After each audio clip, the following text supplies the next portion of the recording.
হয়েছিল? কোথায় জন্ম নিয়েছিল? নদিয়ার নবদ্বীপে। আচ্ছা, অনেক কীর্তনীয়রা এসে বলতে শোনা যায় যে নবদ্বীপের বুকে গৌরাঙ্গ মহাপ্রভু জন্ম নিয়েছে, কারণ তিনি কথা দিয়েছিলেন তারপরে যে ব্রজ গোপীদের পদরেণু মেখে আমি কালো থেকে সাদা হব। তাই তো নাকি মা? কালো থেকে সাদা হওয়ার কথা দিয়েছিলেন। আচ্ছা, ভালো করে ভেবে বলুন তো, গৌর কি আমার জন্মলগ্নে কালো ছিল? সে ব্রজ রেণু মেখে সাদা হয়েছে। শাস্ত্রে তো বলছে যে ব্রজদের পায়ের ধুলো মেখে, ব্রজ গোপিনীদের পায়ের ধুলো মেখে সাদা হয়েছে। তার মাতৃক জঠরতে যখন সে ভূমিষ্ঠ হয়েছিল, সে কি কালো হয়ে জন্ম নিয়েছিল? আজকের আমাদের সমাজকে কতখানি অন্ধকারে ফেলে দিচ্ছে দেখুন। আজকের যে মায়েরা আজ হরিবাসরে এসেছে, আপনারা অনেকেই শুনেছেন যে গৌরাঙ্গ মহাপ্রভুর জন্ম হয়েছে একটা তুলসী পাতা খেয়ে। তাই তো নাকি? শচীদেবী স্নানে মগ্ন ছিলেন সুরধনির ঘাটে, আর স্নান করতে করতে একটা তুলসী পাতা ভাসতে ভাসতে ভাসতে ভাসতে এসে মাকে প্রদক্ষিণ করেছে, আর সেই তুলসী পাতা মা স্নানের পরে ভক্ষণ করেছে। আচ্ছা, এখানে মায়ের সংখ্যা বেশি। সত্যি কথা মুখে হাত দিয়ে একটাবার বলুন তো, সত্য না, ত্রেতা না, দাপর না, গৌরাঙ্গ হচ্ছে আমার কলির ছেলে। আজ থেকে 500-550 বছর আগেকার কাহিনী আমি গল্প করছি। আমার 10 পুরুষ বা 12 পুরুষ আগেকার গল্প। রক্ত মাংসের মানুষ। কোন সন্তানকে কি আপনারা তুলসী পাতাকে জন্ম দিতে পারবে? কলিযুগে কোন সন্তানকে তুলসী পাতাকে জন্ম দেওয়া যায়? বলে গৌরাঙ্গ মহাপ্রভু মাতৃ জঠরতে জন্ম নিচ্ছে না, কি করছে না, আবির্ভাব হচ্ছে। কোথাও দেখেছেন একটা আবির্ভাব হতে? মাতৃ জঠর থেকে না এসে ভূমিষ্ঠ না হয়ে অন্য কোথাও থেকে এসে পড়েছে? এটাও কি সম্ভব?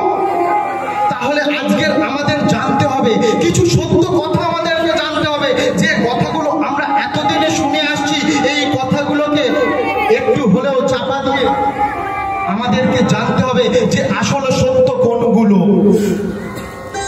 আমরা সত্য মেনে নিতে পারি না। গৌরাঙ্গ মহাপ্রভুর জন্ম কাহিনী যখন আমাদের সামনে উঠে আসছে না, আবার দেখুন গৌরাঙ্গ মহাপ্রভু মৃত্যু কাহিনী সেখানে গিয়েও দেখবেন গন্ডগোলের শেষ নেই। তা আজকে আমি প্রথম যাচ্ছি গৌরাঙ্গ মহাপ্রভুর জন্ম কাহিনীতে। কোথায় গৌরের জন্ম হয়েছে? একটা তুলসী পাতাকে গৌর জন্মাতে পারে না।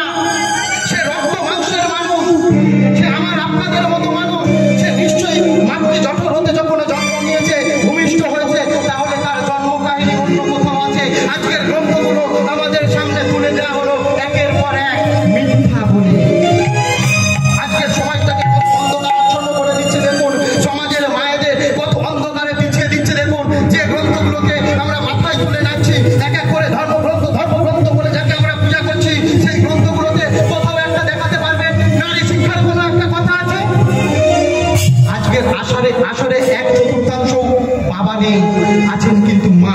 একটা সমাজকে পরিবর্তন করতে হলে সর্বপ্রথম দরকার একটা মায়ের ভূমিকা।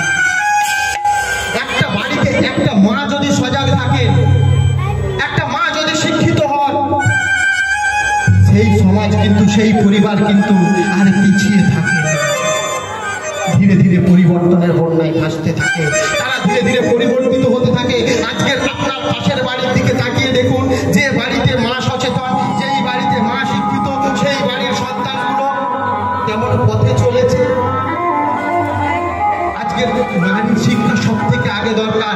কোন শাস্ত্র গ্রন্থ নারী শিক্ষার কথা বলেনি। তারা নারীদেরকে বন্ধ করে রেখেছিল। আজকের যাদেরকে আমরা বাড়িতে পূজা করছি, যাদের আসার সঙ্গে সঙ্গে আমরা পা ধোয়ার জল তুলে দিচ্ছি, তাদের পা ধুয়ে দিয়ে নিজেদের মাথার কেশ দিয়ে তাদের পা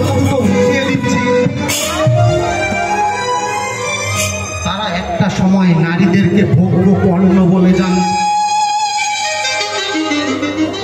ভাবতে অবাক লাগে, একটা বার পিছনের ইতিহাসগুলো ঘেঁটে দেখুন।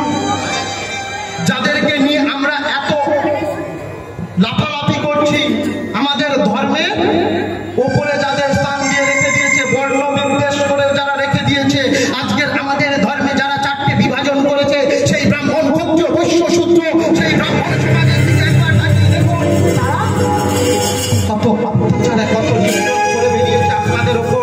আজকের যে নারীদেরকে তারা একটা সময় কৌলিন্য প্রথা চালিয়ে রেখেছিল, অর্থাৎ একাধিক বিবাহ করতে পারত কুলীন স্বামীরা। তারপরে জগৎ সংসারে একটা জঘন্যতম প্রথা ছিল, সেটা হলো সতীদাহ প্রথা। ছিল তো মা? আজকের যে মা বলছে লীলা শুনবো, লীলা শুনবো, এই মা হয়তো নিজেও জানে না যে আজকের বিধবা অবস্থায় বসে আছেন, এই বিধবা অবস্থায় বসে থাকার পিছনে কার ভূমিকা। আজকের কপালের চিরুনটা যখন মুছে দিয়েছে না, যদি আজ থেকে 500 বছর আগে জন্মাতেন,